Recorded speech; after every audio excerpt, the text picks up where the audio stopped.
What's up my friends, welcome back to the channel. On today's video we are looking at the fastest shoe available from Reebok at the moment. This is the FLOATZIG X1. Let's get into it.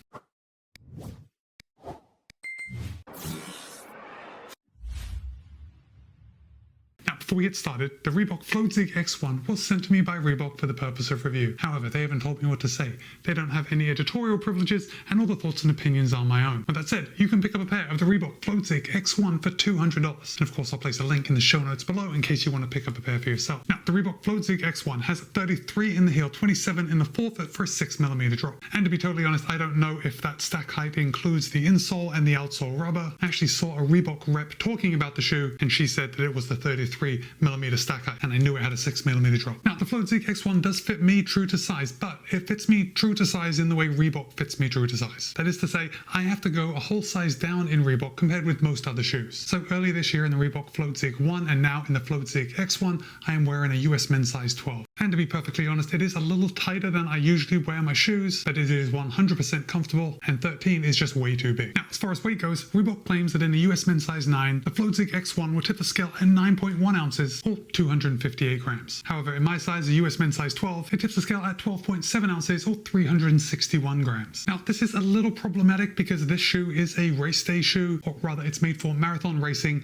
and those longer distance efforts. In my experience, because of the weight, it fits more into the training side of things and works very well when you do want to pick up the pace. But the thing that's most problematic is that the training version of this, the FLOATZIG 1, is actually quite a bit lighter. So remember, the FLOATZIG X1 in my size is 361 grams. The training partner, the FLOATZIG 1, which I have right here and have put a lot of miles in my size only weighs 11.2 ounces or 318 grams. So it's quite a bit lighter. But there's a lot of good things about the X1 that might make it the better choice for you. So let's start at the top and work our way down. You can see we have a very thin heel collar. In fact, there is no padding around the top of the heel collar. Instead, we've got little bolsters on the inside, which I really like. I do really like that kind of race day fit where the padding just wraps around the back of your heel and just kind of grips your heel in place. The heel counter is extremely rigid, which is actually unlike a lot of other up-tempo or race day shoes. Generally, I find they are not as rigid as this, but it's nice to have that support in the heel and generally promotes a better fit. The upper on the FLOATZIG X1 is a deconstructed engineered mesh,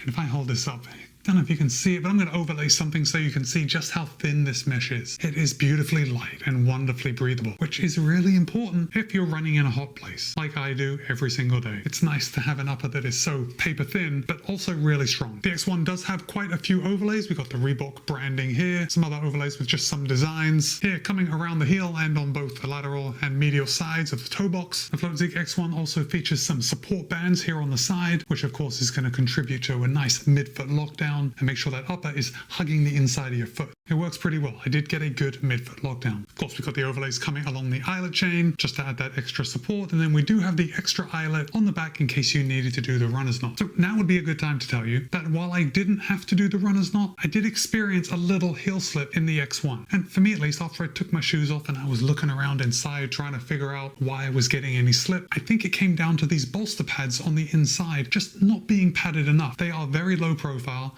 and although they feel good when they are on my heel or the side of my ankle, when I start running, it just feels a little loose. So for me at least, remember this is just my experience with the X1, I need a little more padding in the back just to hold my heel in place. Now, I am going to repeat myself and say that I didn't have to do the runner's knot in order to get a heel lockdown. That heel slip was never actually slippy enough for me to want to change it. It was just noticeable, if you know what I mean. I just didn't feel locked in, even though I wasn't actively slipping around. I hope that makes sense. The tongue is nicely thin. We have laser drilled holes all the way down it for ventilation. There is a nice centerpiece of padding just to stop those laces from biting into the top of your foot. There is a lace loop here in the middle, and the tongue is gusseted on both sides. I think Reebok did really well with that tongue. I like a super thin tongue that only has exactly the amount of padding that you need to stop the lace bite. I've said it before, I'll say it again. I think tongues on running shoes are way overstuffed. Okay, so let's move on down to the midsole. Now here, Reebok is using a dual density setup. Primarily, Reebok is using their Float Right Energy foam, which is a TPU based foam, and then they've added a compression molded EVA support structure to it. And I'm going to hold it up so you can see, but that compression molded EVA support structure on the lateral side starts right here at the back.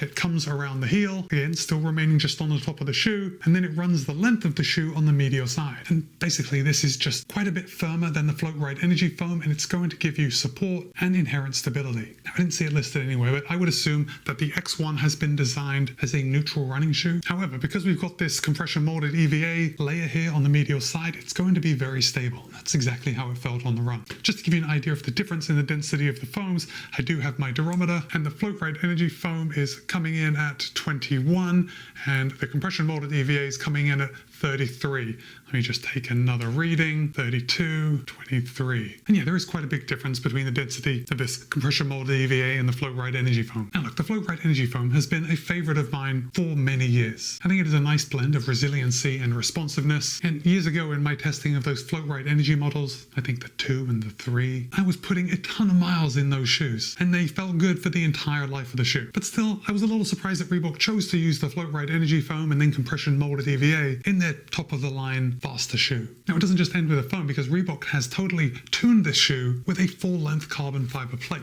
And if I hold it up, you can see that beautiful carbon pattern peeking through here on the bottom, and that makes the FloatZig X1 very stiff. And with stiffness, we get poppiness, especially when we load the plate right. And because of that carbon fiber plate added into the shoe, I found the shoe really came alive when I started picking up the pace and landing more on my forefoot and having the shoe spring me forward. I think maybe because of my weight, I also found this shoe comfortable at slower paces. And when I'm talking about my weight, I mean I was just naturally able to load the plate enough where the shoe didn't feel too rigid at those slower paces. However, I was talking to another reviewer about this shoe, and he thought that it rode a little firm for him. Now, this guy probably weighs about 30 pounds less than me, because when he told me that he thought it was too firm, my response was that I didn't think it was firm at all. I mean, it's not super plush, but it didn't strike me as firm. And when we describe a shoe as firm, we're describing it as being too firm. I thought the FloatZig X1 was extremely comfortable underfoot, and the carbon fiber plate inside was actually a good addition to the shoe. Now, something that I think you're going to appreciate is how much outsole rubber we have here. Reebok chose to go with a full coverage of outsole rubber. It's 1.5 millimeters thick, and that's so you don't use this shoe just a couple of times and then have to throw it away because it's worn out. The FloatZig X1 is going to last you a long time. I mean, a long time compared with other up-tempo trainers. Now, if I look at the wear on the outsole rubber, yeah, I'm seeing a little bit of wear, but